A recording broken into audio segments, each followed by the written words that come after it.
Hello everyone, my name is Zana Fraillon and I'm delighted to be here today to announce the winners of the 2022 Hachette Australia Prize for Young Writers.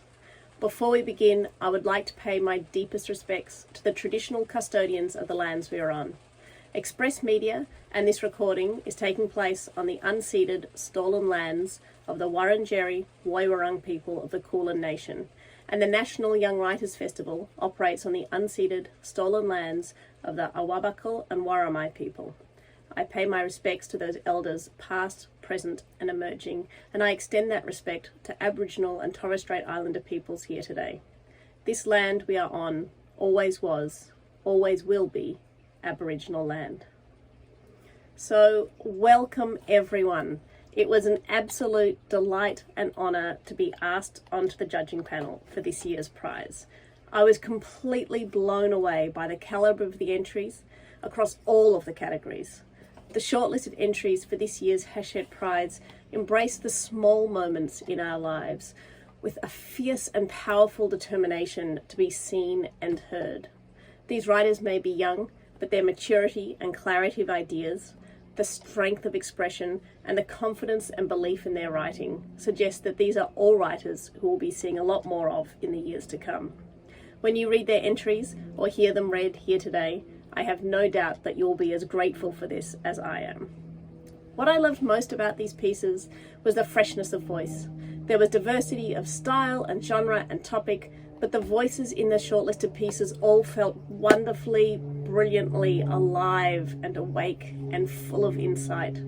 There are images in these pieces that have stayed with me for weeks now, phrases that have haunted me. These are authors who I will be following closely. And for all of our sakes, I hope that this is just the beginning of their writing journey. And now, it is my great pleasure to introduce to you the shortlist for the 2022 Hachette Australia Prize for Fiction.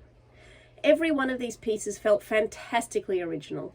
The perspectives of the characters felt fresh and true, and reading these pieces, I was immediately immersed in the worlds these writers had created. The craft in these short stories is exceptional. They are all well-rounded, satisfying pieces of short fiction that are both contained perfectly within the word count and yet at the same time connect their reader beyond the page to the stories of people we may encounter in our everyday. After reading these stories, I found myself watching people around me with a different gaze and wondering. And so it is my great pleasure to announce the shortlisted entries for the 2022 Hachette Australian Prize for Fiction. They are Yellow-Eyed Cat by Amy Perrett, New South Wales. Claylike by Gray Clisby de la Piedad, Victoria. The Night Garden by Amber Zhao, Queensland. The Kettle Thief of the First Floor by Leah Weiss, Queensland. Movie with a Cup of Tea by Amy Ma, South Australia.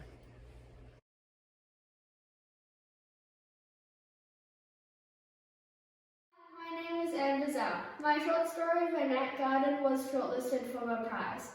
I'm going to read it to you. I hope you enjoy it. Every night, Sophie tells her daughter a story. It's a ritual so old, she can't begin to trace the exact starting point, though she remembers every evening since, every story she has told, every book thumbed open.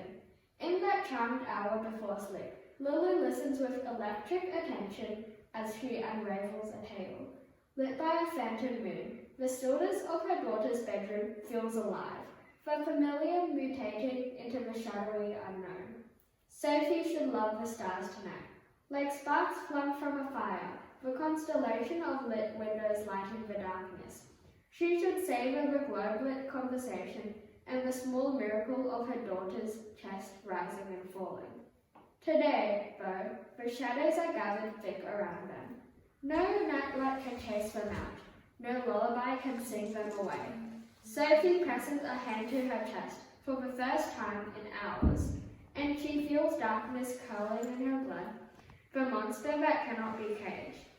She hadn't wanted to believe the diagnosis. Her head swims with nausea as her memories chant within her. The clouds hanging soft and humid over the land. A river flowing grey as dishwater.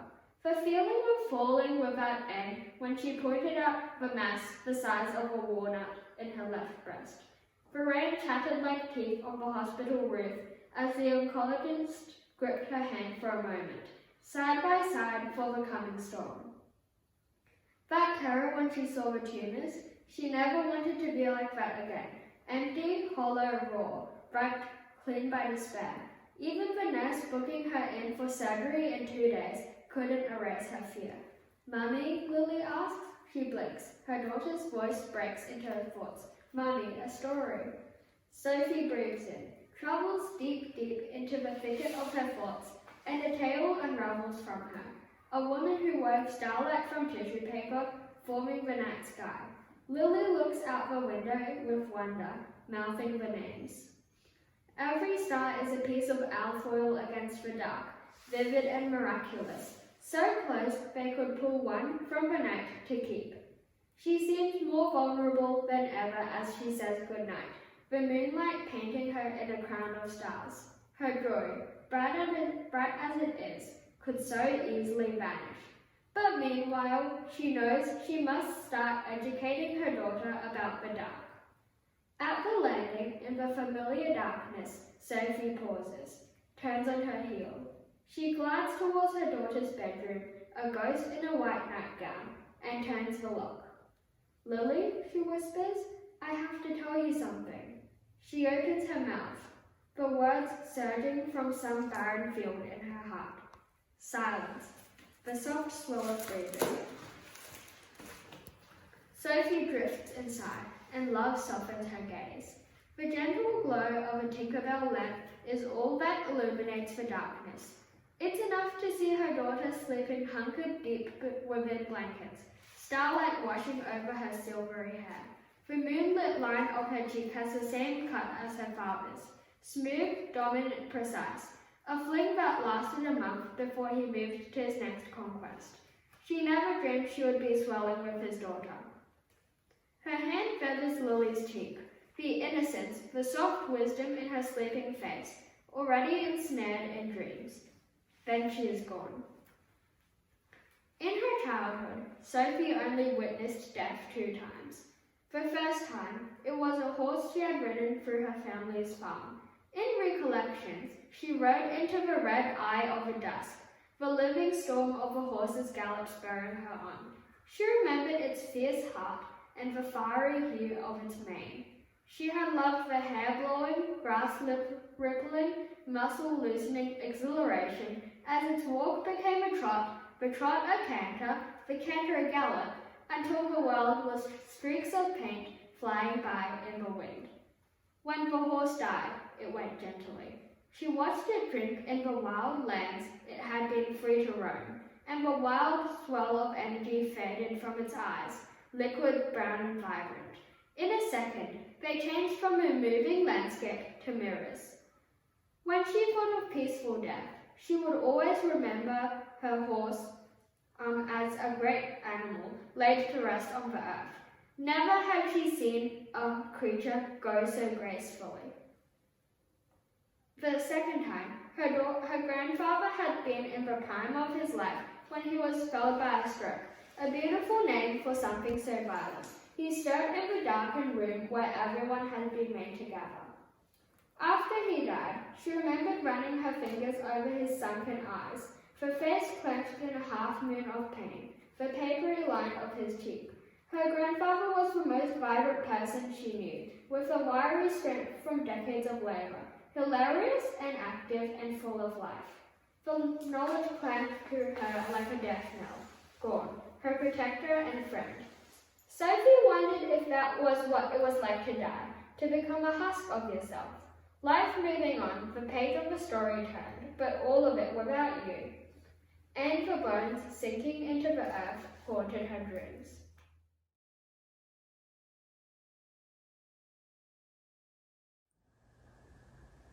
The Cattle Thief of the First Floor. My roommate Mars calls me Sol. They reckon it's funny. My namesake Saint Solange is the patron saint of rain, and Sol means sun in Spanish. Mars likes stars. That's how they chose the name. Mars is studying astrophysics, trying to model stellar nucleosynthesis as a mathematical function for their PhD, or something like that. They're pretty smart, quiet and sweet too, with the fluffiest head of hair you've ever seen. I prefer making tea. Creature comforts are my calling. Warm beverages, pasta bakes, and reading mystery books on a titchy thrifted couch. Outside, it's absolutely pissing down. It's only noon, but it's so dark that it may well be evening. It's windy and miserable, and absolutely perfect. Inside, our apartment is warm, and a lone lamp fills the room with amber light. It's quiet, except for the sound of rain and boiling water. The kettle clicks, and the water slows. I make chamomile tea for myself and instant noodles, the profanely spicy, sesame-flavoured type, for Mars. After placing the noodles outside Mars's bedroom, I wait for my tea to cool sitting cross-legged on the kitchen bench. The floury steam warms my cheeks. Mars and I usually sit together, talking for ages about nothing and everything. With only my tea for company, I read the instructions on the side of a cake mix box I can't remember leaving on the counter. Mars once talked about number sequences for half an hour straight. I don't like math, but Mars's excitement was catching. It was quite funny seeing the typically introverted Mars so animated, gesticulating wildly over numbers. There's a sequence that describes the maximum number of pieces into which a 3D cube can be partitioned by exactly n planes. It's found also in the fourth column of Bernoulli's triangle, and, they enthused. The difference between cake numbers generates a lazy caterer sequence. Cake numbers 2D counterpart. I haven't seen Mars for a few days now. They've been pretty sick and semi-quarantined in their bedroom. It's Sunday, so usually we'd make a pasta bake for dinner and drop some off to Miss Kelmia, who lives on our floor. It's late afternoon when I pull the tray out the oven, and later still when the pasta cools enough to divide it up. I can hear the rain even in the corridor outside our apartment. I knock and linger in the doorway of room 1, eyeing the potted peace lily centennial with distrust. The ceramic tray is still hot, hotter than I expected, and I fumble. Miss Kalmia opens the door and I almost topple into the offensive plant. Hey, Miss Kalmia. Who's that? Oh, Solange. I bought pasta bake, tomato and basil penne. How's it going? Thanks, love. Nothing new. I beat my grandson at poker again, and now he's sooking. She squints at me through tortoiseshell spectacles. Mind you, though, my kettle did go missing. Your kettle? Yes, love, and I think it was stolen. The perp left a calling card. A calling card? For a kettle robbery? She shuffles inside to retrieve it. Beside the devil plant is a little statue, a sleepy calico kitten with a heart-shaped patch on his porcelain paw. Miss Kalmia reappears with a small piece of paper held in wrinkled fingers. I found this beside the toaster, where the kettle usually is. She hands me a post-it note folded in half. I open it and there's a small sun drawn with a blue ballpoint pen. It's evening when I peer into Mars's room, greeted by glow-in-the-dark ceiling stars and the unmistakable scent of pancakes. Inexplicably, Mars always smells like pancakes, though I've never seen them near one. They're asleep in a blanket cocoon and snoring a little. Their hair flutters with each breath, and I smile, despite the fear of a kettle thief prowling around our building. I close the door softly. I'm contemplating the healing properties of chicken soup when an eccentrically dressed man deposits an unholy number of tinned legumes onto the conveyor belt in my checkout. Good day, Solange. Do you know that they're running a 3-for-1 deal on chickpeas? Mr. von Inglefield is quite short and barely visible over the pile of cans, but I can hear the excitement in his voice. He lives on my floor, room 2. He's the only person I know who likes tea more than I do. That's absolutely fantastic, Mr. von Inglefield. How have you been? Fortuitous shopping aside. Good. I start scanning the beans, but actually no. No? I barely made a dent in the pile. Well, you know my love for tea surpasses even yours, and I woke up yesterday to find my kettle had quite disappeared. I stopped scanning, dubiously. Your kettle? Why, yes, my rather fancy one. A tragedy, no doubt. And to add insult to injury, the robber left in its place a piece of paper with a crudely drawn sun on it. Again? Mr. Van Inglefield struggles beneath the weight of his bulging reusable bags, but manages a farewell wave. And now I'm thrilled to announce the winner for the 2022 Hachette Australia Prize for Fiction is Clay-like by Gray Clisby de la Piedad. I adored this story. This is a story with a voice so strong that it remained with me for a long time after reading, and with imagery that still flashes through my mind at random times. Cooking dinner has not been the same since. I've told so many of my author friends about this piece, and I cannot wait for them and for the rest of you to be able to read it for yourselves. Congratulations, Gray, and thank you. She was a small baby that grew into a large girl. She knew this, though not why it mattered. She knew that it did. She knew that large boys were good and large girls were bad, and that boys that were larger than her found it very easy to pull the ground from her feet and rub dirt into her skin.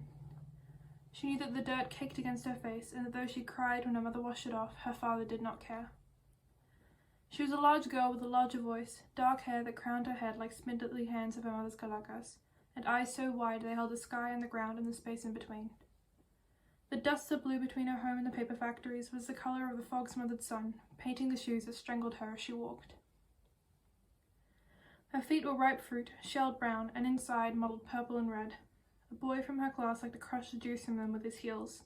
He would press them to the edges, stress her blisters until she ran home, red flooding her white socks. He would laugh. He called me Bigfoot, she told her mother. That is what boys do, her mother said back, and smoothed her chicken scratch hair and offered her a plastic-wrapped caramel sweet. She took it. You shouldn't let her eat so much, her father said, in passing on his way to the bathroom. Her mother smiled at her thinly. She smiled back and twisted the edges of the silver plastic in time with a clock over the mantel. Her mother's back turned and she slid the sweet back into the bowl.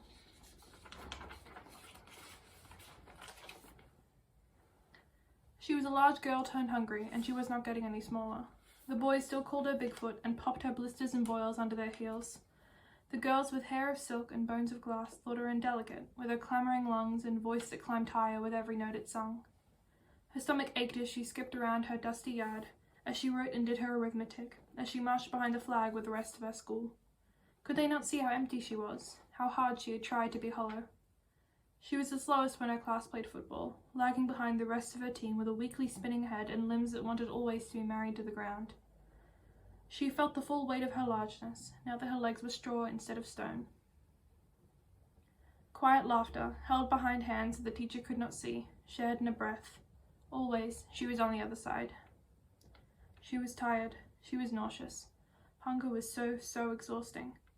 She snuck into the shed and took her father's knife that he used to gut fish at the waterhole. She guessed he would not be angry when she returned it in the morning. She stood before her cracked mirror, large and naked and tinged green, hateful and dusty and alone. She held the blade against her stomach and pressed it into her skin. She cut, sawed, pulled back layers of skin and flesh and fat, carved her body into something lovable. She bent down and cut the blistered toes from her feet. The knife fell from her shaking hand. She could breathe when she slept that night, cool and delicate, glass-boned. When she stood, her legs hardly shook. She could have been blown away by the touch of a feather, by the breeze floating through her open window. She laughed, high and soft, like a bluebird, and looked in the mirror. She was long and languid, hair dark like spider legs, and eyes so wide they held the sky and the ground and the space in between. She stepped into rust-stained shoes and felt no pain, slipped her cotton dress over her head with ease, reaching for a ribbon to cinch the waist. She walked into the living room with an airy gait, tottering on her toeless feet, learning to walk again when she was unstable as a bowling pin. She grinned the grin of a madwoman or a clown or a daughter, and she began to eat the eggs her mother had placed in front of her with a trembling hand. She could see the whites that framed her mother's eyes. Her father stroked her hair with a rough, kind hand. "Did you take my fishing knife?" She ate the eggs and they disappeared inside her. "Yes." He ran his fingers from the root of her braid to the ribbon that tied it. "Will you return it to the shed after breakfast?" She smiled and looked up at him and could not find a stain on his face. "I knew you wouldn't be mad." Her mother's face looked to be the colour of the dust outside. She was only glad to be full again. She was a small girl that grew into a large girl, but this time in the right way. She was old enough that tall was not something awkward, but something that girls with heeled shoes and thigh-length skirts whispered about her.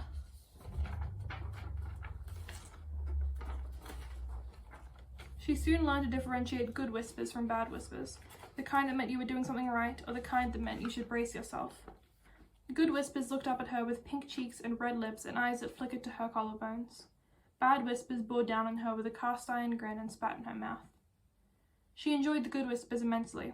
She enjoyed the kindness her father's expression had gained. She enjoyed the waves and smiles from her classmates. She enjoyed the cards on Valentine's Day. She enjoyed the look of her face, clear of dirt and dust and ash. Whenever the largeness began to return, she only had to take her father's knife and carve it back like wet clay. She did not play football anymore, but that was all right. Football was for boys now, the same boys that used to call her Bigfoot and liked her better toeless. They were larger, too, all of them, and they made her feel very small when they stood next to her, like the paper factories that loomed over town. They put their hands on the small of her back to direct her movements, and leaned over her from behind to help her find something on her computer. "I like your hair like that," one boy said. He was a boy with hands for holding and a mouth for smiling. Her hair was loose around her face. She was unsure what to make of what he said. "Thank you." He said something else that made the gaggle of girls that now typically followed her scream and clutch each other with delight, that made them hurl advice at her with a vigor that was hardly necessary. The words pierced her flesh like fishing knives. Say yes, one girl hissed. She said yes. She wore her hair down and met the boy at the arcade above the supermarket. They played Mario Kart and tried their luck at the claw machines. He was a boy with a mouth for biting and hands for holding you down. She came home a girl with purple skin and mouse-like movements. She no longer enjoyed her father's smile or the way he stroked her braid from root to ribbon. He flinched at his heavy movements. She was a small girl. She stood again in front of her cracked mirror and wondered if she had made her body too lovable by accident. She touched her hand to warm skin, unbroken but aching. Perhaps if she had carved a little less, or a little more, her hands would not be bleeding with the boy's skin. She hugged her limbs tightly and was struck by how breakable they were. She no longer felt power in her fragility. She stole away to the shed and took her father's fishing knife and then out into the moonlit orange yard of her house. She took clumsy water from the hose and force-fed it to the ground with her fists and her broken nails. She made skin from the earth. Knife in hand, she stood and whittled away her chest, marred and mottled and fingerprinted. Each piece she hacked fell to the ground and melted into the soup of dirt and mortar. She shook with the effort, with the sharp pain that tried desperately to bend her form. She put the blade to her jaw, her cheeks, carved herself a meaner face and an easy harshness.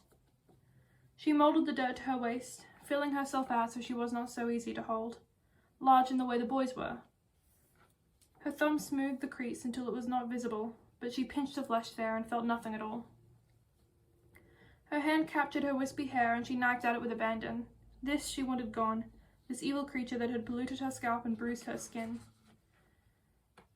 She pulled and tugged and cut with the full force of her arm, wound the threads around her fingers as they came away. She held them tightly in her fist and then raised them in the air. She let go and they vanished into the dark sky. She fell to the ground and braced her elbows on her knees. She felt stuffed. The skin on her chest was lonely, and the flesh on her waist battled itself. She felt as if her body was trying to crawl into her. In her bed that night, she was weak and heavy, made not of stone but of gold. She was like a great orchestra out of tune. When she stood the next morning in front of her cracked mirror, she was solid, an oak. She was a girl with hair like moss and wide plains of skin, and eyes that held the sky and the ground and the space in between. She was a girl who wore her father's clothes. He touched her at breakfast with no delicacy or gentleness. He clapped her on the back with a great heaving hand that she was not so small next to. She ate 3 eggs and did not think about the fishing knife. Her mother was quiet. It did not matter because she was not spared a glance.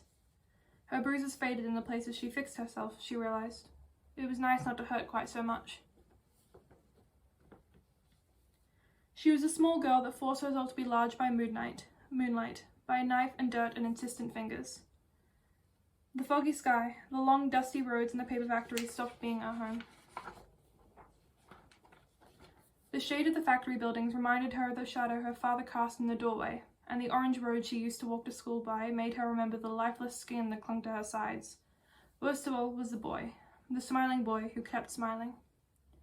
She tucked her father's fishing knife in her suitcase and hoped that it would not shred her best dresses, the ones which she had hidden in her closet, and boarded a plane that took her far from the town with chemicals in the air.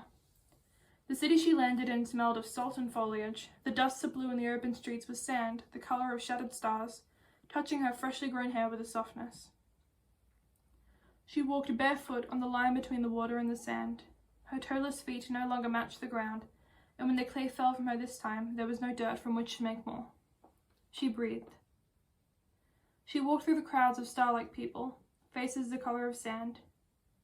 When she spoke, those faces questioned her. They exchanged side-eyed glances that needed no translation. "You are not wanted here," they said. Her skin did not feel warm anymore, no longer filled with the sun and the earth. She was whittled of wood and clay, and they were ivory. Her tongue was clumsy. But she was tired of running. She liked the clear sun. She could not do this again. At night, the sand glowed like it fell from the sky. She touched a hand to it. She gritted her teeth. The ocean water swallowed her tears. She hit her fist to the wet sand, but it held fast against her, stinging her fingers and sticking in the folds of her knuckles. Her cries had never done her any good. She took a handful of the sand from the seabed and smeared it down the skin of her arm. Another handful went on her legs and her face and neck. She pulled the last of her flyaway hair from her scalp and threw it into the ocean, and ripped the trim of her yellow dress into ribbons. She fashioned herself like a doll, with hair of fabric pressed into her scalp and heavy glass skin. She shone in the moonlight.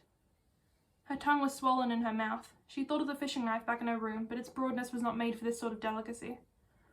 She took, instead, a seashell lined with mother of pearl from the ocean floor. She washed the sand from it and sharpened its edge into a blade with the flat side of a stone. She then stuck out her tongue and carved it into something that could belong in a finer mouth. When she awoke next morning, curled over the beach, there was no one to know that she looked like a stranger. She was a girl whose eyes held the sky and ground of a faraway place, ocean and sand. She was a girl with sea glass armor and a practiced air of ease, a girl with heavy skin that tugged her to the ground, skin which she bore as if it were feather-light. An invisible girl who did not show signs of crying in the face of her own cracked mirror, of leaving streaks of clay over her porcelain cheeks. But she was all right. She shone just enough.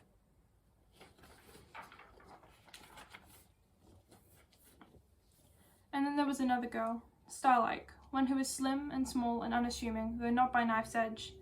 She had an extraordinary power, not like the power of the boys in the factory shadows, with clumsy muscle and violent teeth, a power that forced and took and demanded, but one of delicate hands and a witty mouth.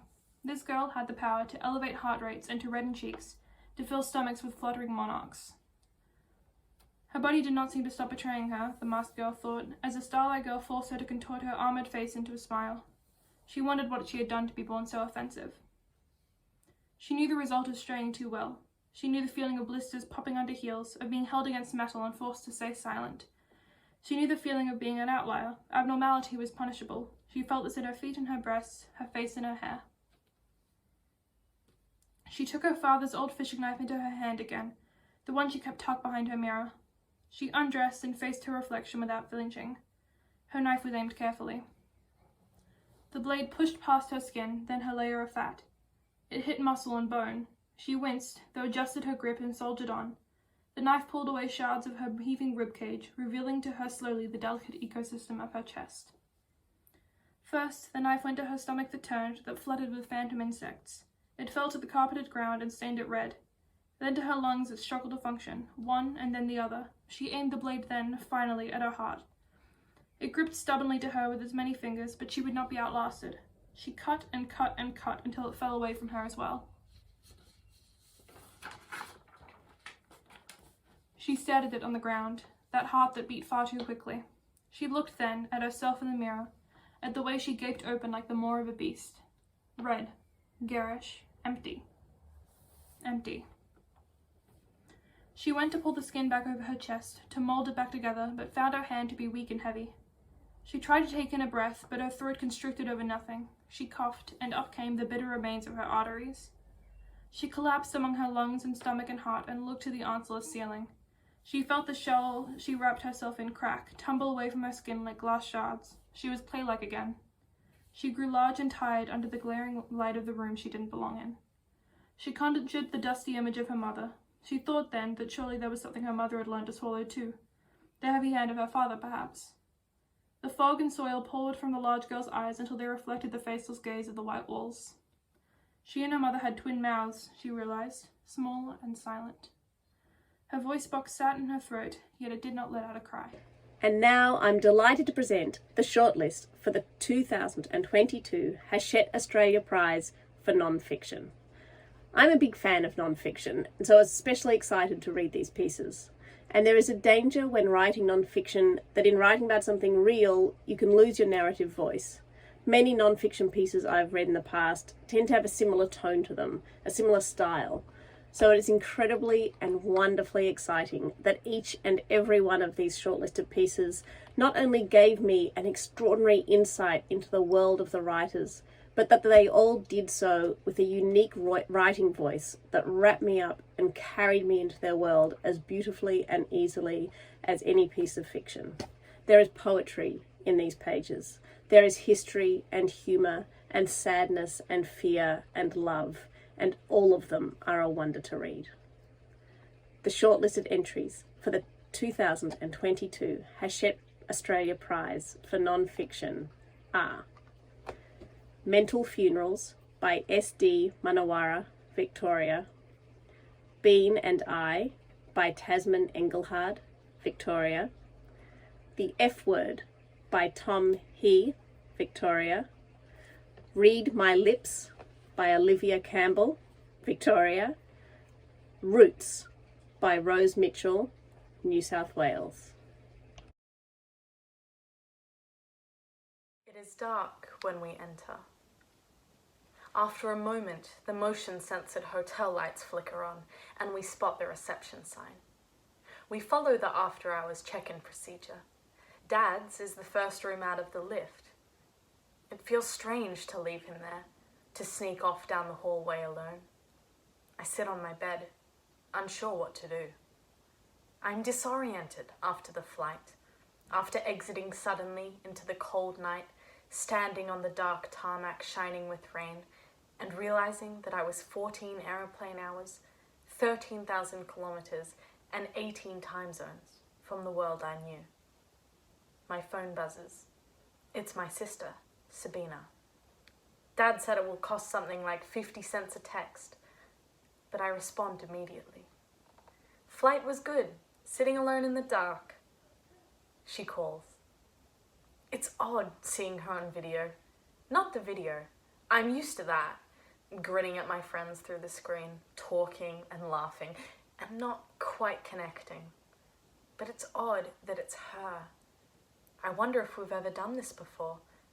And then I realize that no, perhaps we haven't.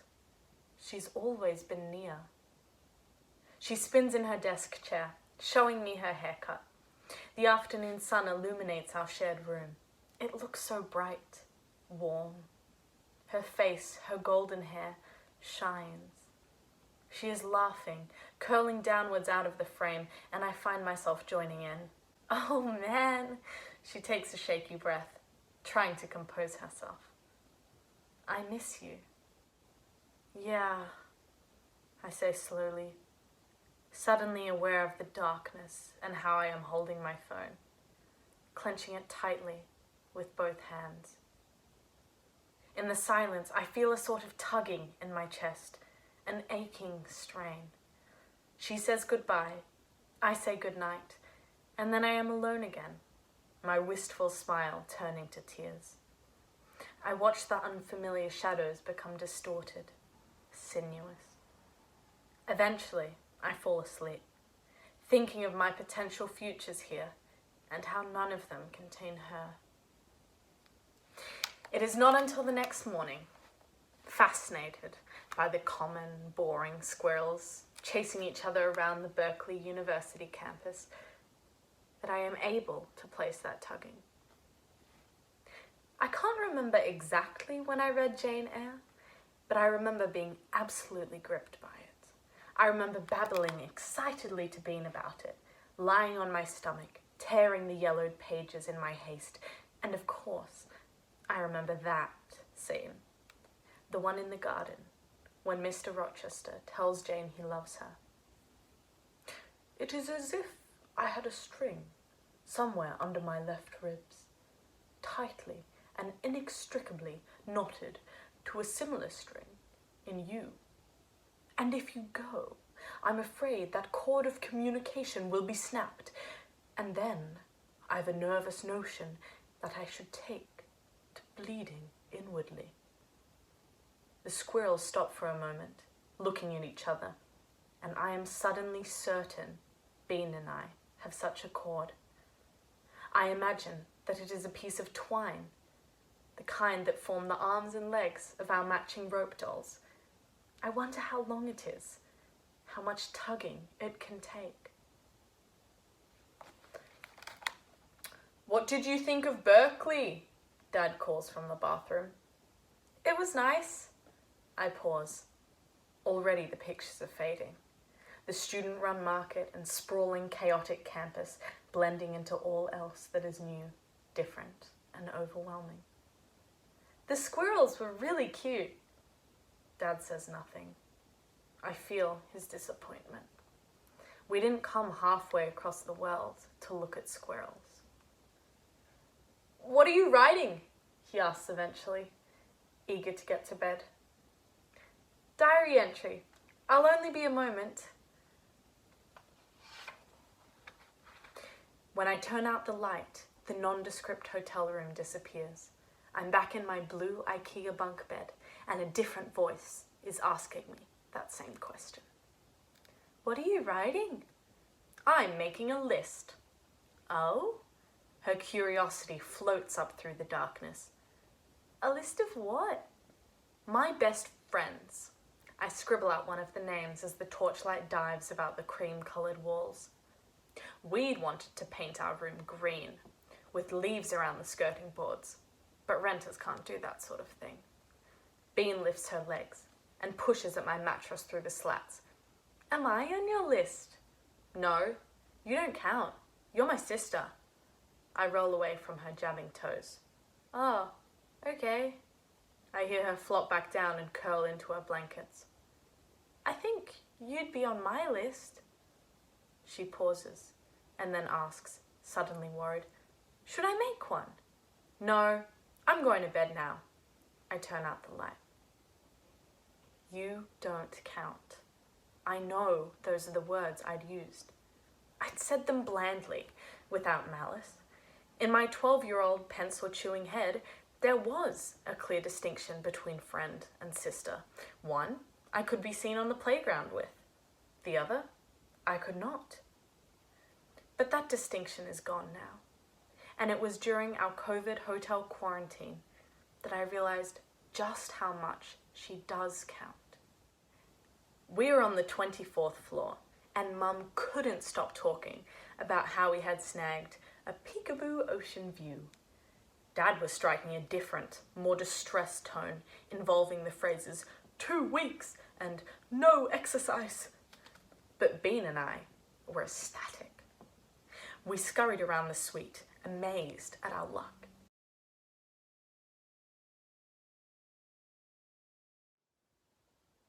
I moulded myself into the hard crevices of the roller chair, tensed my knees in time with the wheel's creaks.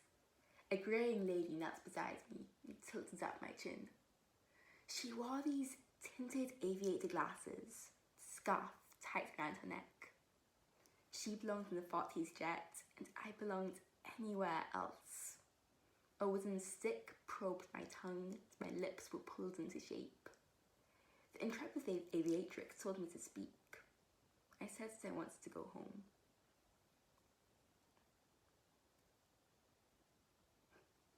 She didn't understand me either. I began to rock. The chair's wheels shrieked. A cold draft scraped across my neck like a knife against porcelain. The intrepid aviatrix laid a hand across my shoulder and called out to the front desk. A secretary rushed in with a plush toy and a glass of lukewarm water. He reeked of sea breeze shampoo and clip-on ties. He paused a moment to the window with clasped hands and an unsure smile. At a sharp gesture, the Mona Lisa scurried back to his hovel. And then we continued. Again, tongue back, vowels round, mouth tight, consonants clipped again. I sighed.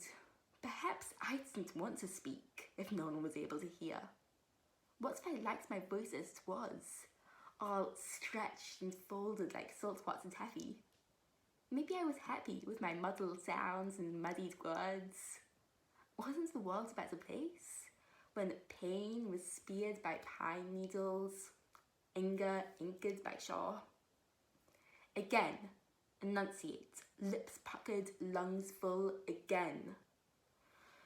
I closed my eyes and soaked in my water like a cactus might rain, drawing out the moments for as long as I was able. I wondered what my life would have been like had I been born in Russia. Honey, speak! Or Wales, whether then a little of my tongue would have been the right one. Speak!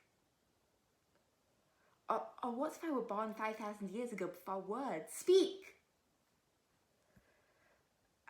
I faltered. I tried to shout a reply, but I couldn't hear myself over the school's sharp songs. The frenzied thrum of the aviatrix's pen against the table forms a syncopated beat, and the students of class across murmured in A-flat. Above me, LED strips crescendoed and flickered out. Speak!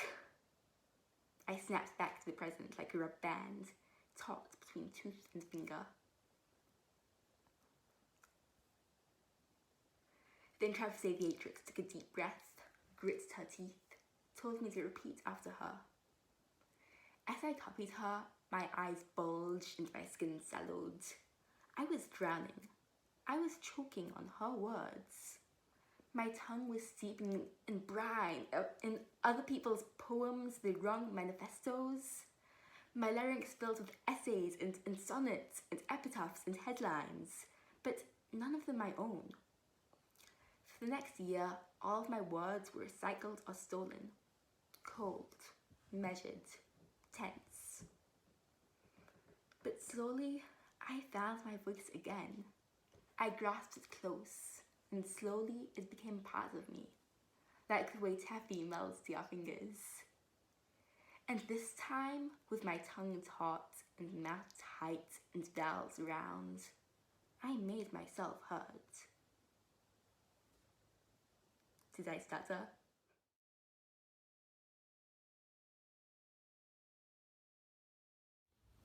In my mind, I have often found it difficult to piece together what I know about the 1960s and what I know about my grandmother.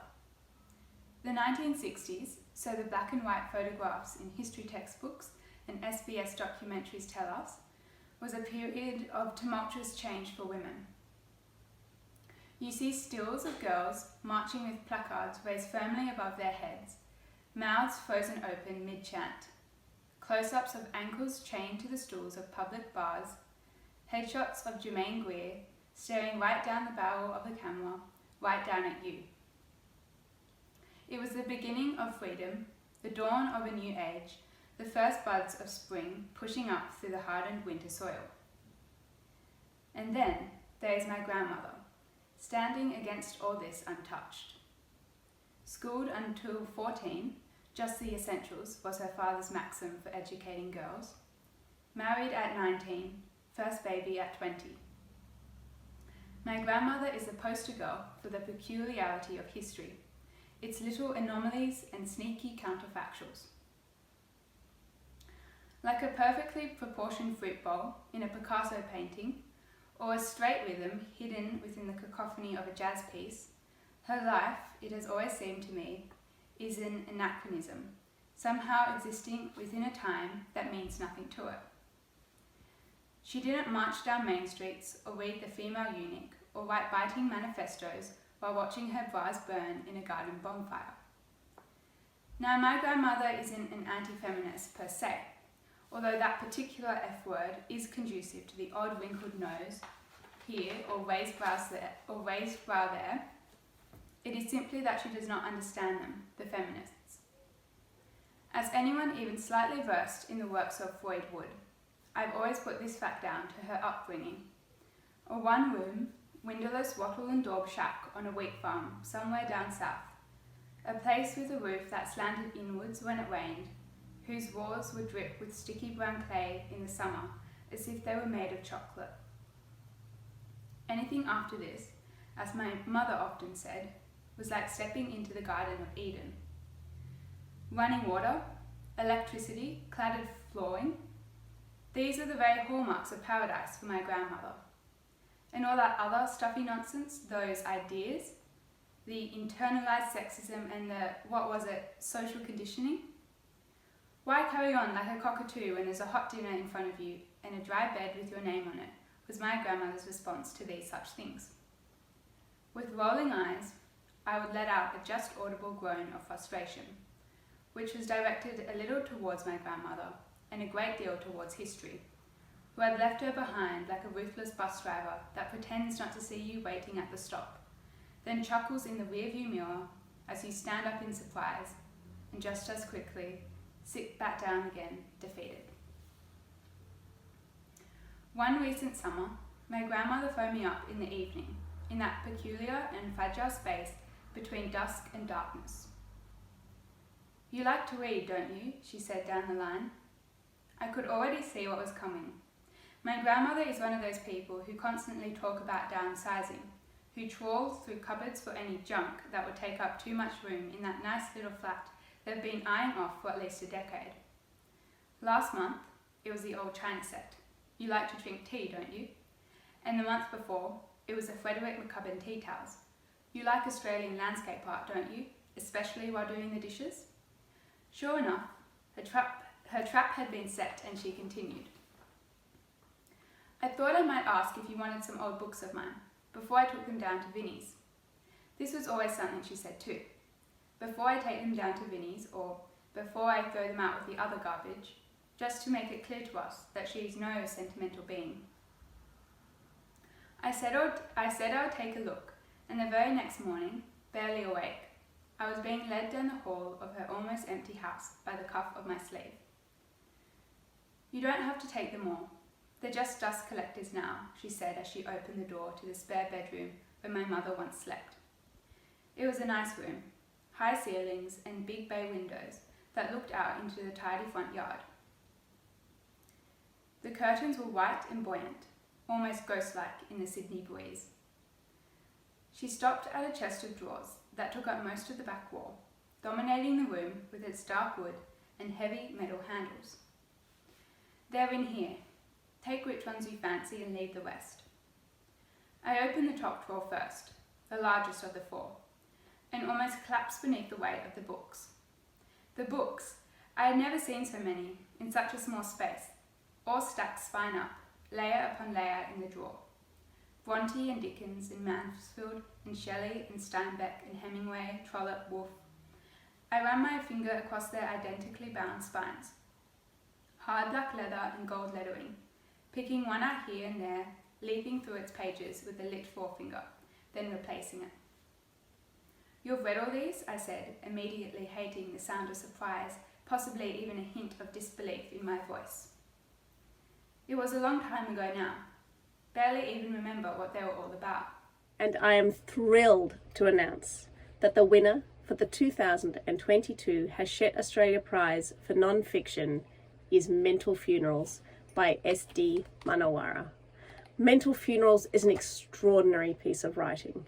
With a simplicity of style that defies the depth of topic, Manawara writes about family loyalties, death and trauma, love and frustration, confusion and guilt and power in a way that is never overwrought or didactic. It is a fierce and powerfully honest piece. Manawara has an exceptional gift in bringing us, the reader, into their world in a remarkably assured and mature way. Thank you and congratulations.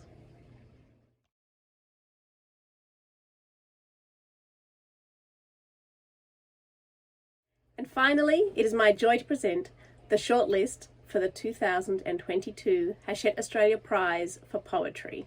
This was a particularly difficult category to judge, as all the pieces spoke to us in very different ways. The shortlisted authors of this year's poetry category wrangled words, played with tempo and rhythm, and experimented with format. It was not just how the words sounded, but how they looked on the page and how they felt in the mouth of the reader. Big emotions were grappled with in very few words, creating powerful pieces. The shortlisted authors and pieces are Ivy by Brianna Elvish, Victoria. Art Class by Sammy Wu, Victoria. A Letter to Why by Corey Rushdie, Victoria. Scraps of the Red Carpet, New Authentic, Never Used by Irene Liu, Victoria. Antlered Man by Neve Robinson, Victoria.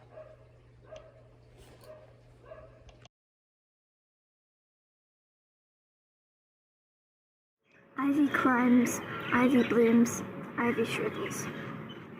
Knitting Nana's coo at tubby toddlers who learn to walk only to hunch with burden. Convulsions, labour, loss. Parts of her thrown into pits. Miserable tolls of maternity. Ivy climbed through bows and ballet slippers. Ivy bloomed through satin dresses. Ivy shriveled through loose cardigans.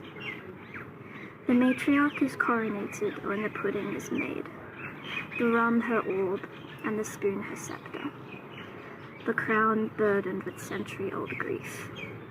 Each will retch at the smell of lard. Ivy climbed through communal dresses. Ivy bloomed through wedding gowns. Ivy shriveled through hospital robes. Some were past their age and anguish. Happy little girls hid in their Sunday best. Rosary cascaded through hands that would soon freckle and prune. Ivy climbs, ivy blooms, ivy shrivels.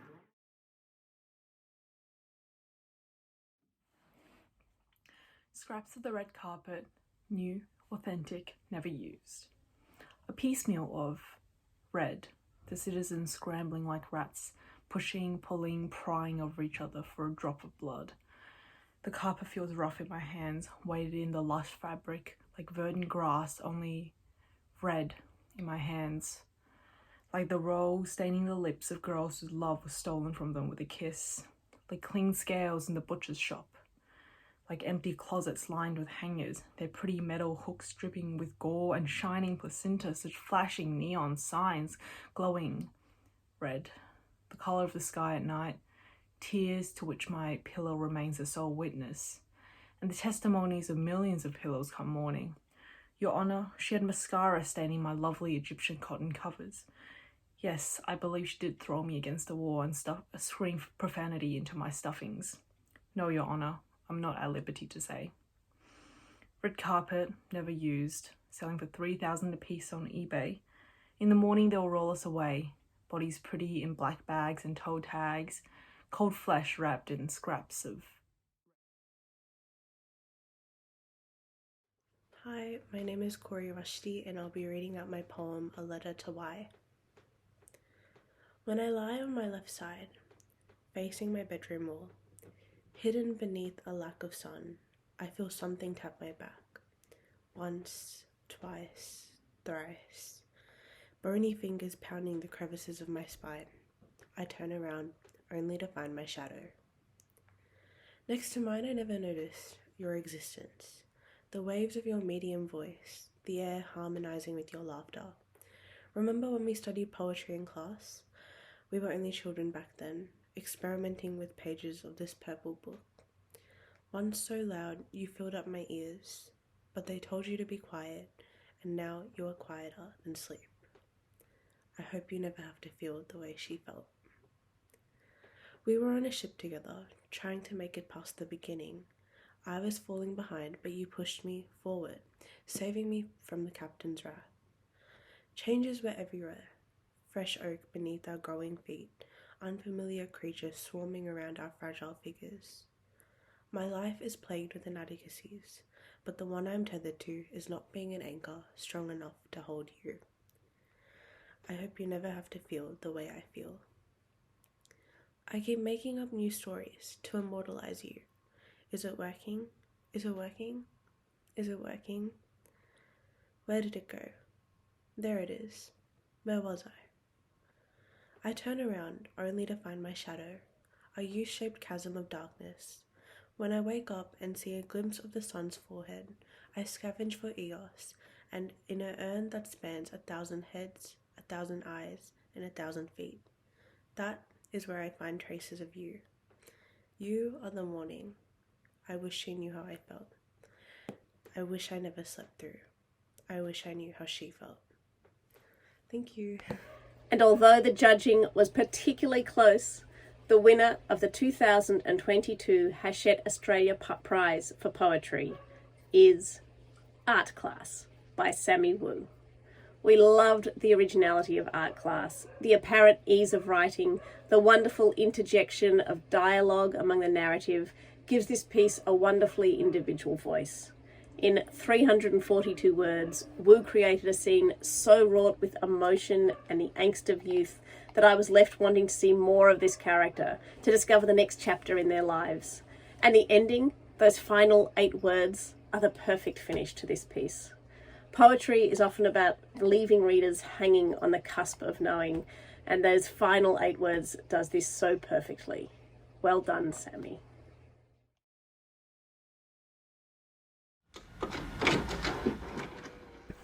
My visual arts teacher says I should stop oversharing. Actually, he says, her ability to develop complex and engaging artistic directions and to make those personal is a blessing and a curse that needs to be managed, which is probably worse. I would paint more if I could. I would carve you clementine hearts and drink medium like wine, but every time we brave the canvas, I can only see the recurring image of myself, overlapping like stained glass. Frustration with making these concepts visible, he'd continued, can lead to procrastination. Sir, how do you wrestle affection when all the love we know is greater than our hands? I can't do it the way you do. See, you paint people how you want them to be, a caricature of your desires to the point of destruction. It's obvious that you are in love. I only have $70 and a whole lot of pride, and I couldn't get the softness of your hands, the kindness of your eyes.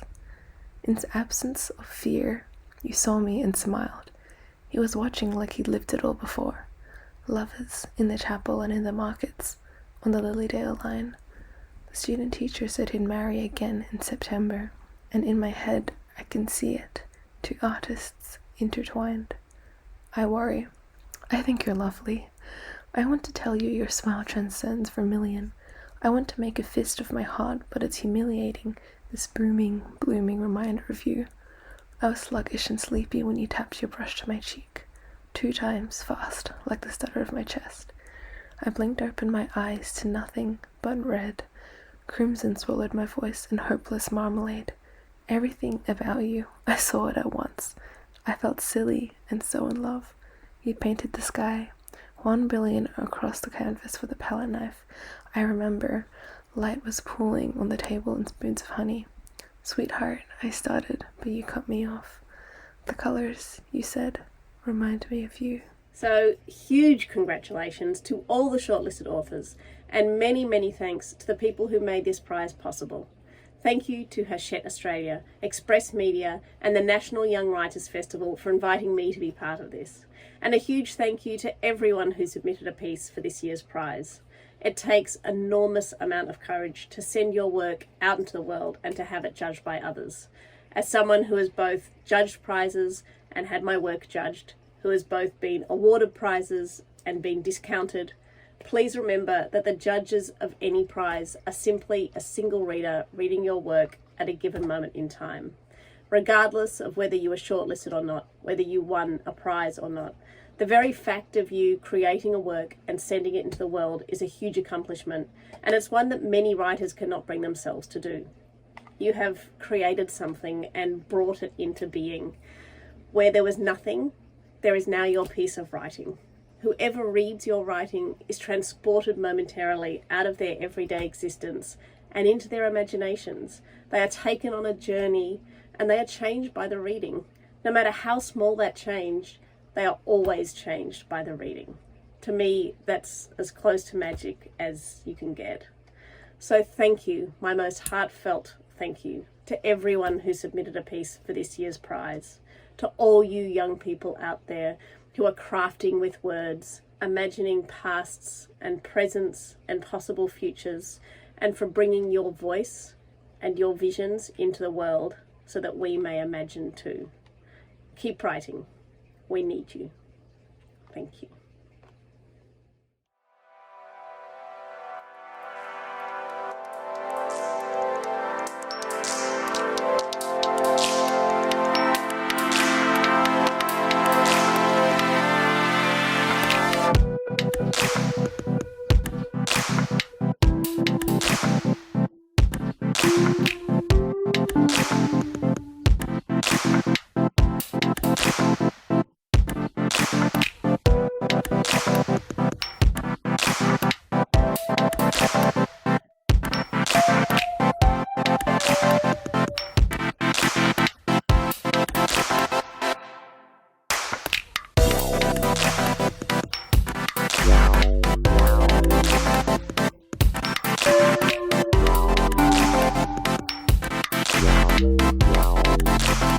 Wow.